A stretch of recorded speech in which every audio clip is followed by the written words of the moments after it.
bago ako yun. Isa sa mga naging patak ni Noynoy noong kampanya ang TV commercial kasama ang kanyang kapatid na si Chris at ang inang si Danny Petulong Cory at si pinakamalaking nakatulong sa kanyang pagkakalalo ang CPR kasama ang dalawa. I hope you try to do what is started. But at least, this is all. Ayaw, talaga naman. I want my children to grow up when they do something that I'm going to share. I call their attention. Pinakamawala sa secret party ni Noynoy ang kapatid na si Chris. Kasama ang kanyang pangalan na si Joshua.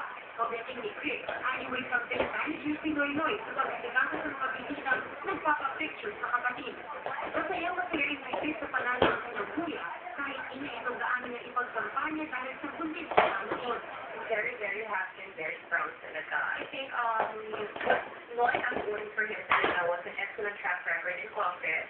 And apart from that, syempre nandigan siya. Tapos, Sabi ni Noynoy, nakuha na nga niya lahat, pero aminado rin siya, mayroon pang kulang. Gusto rin daw kasi niya sana may kasama sa tagumpay na pinakamata niya ngayon.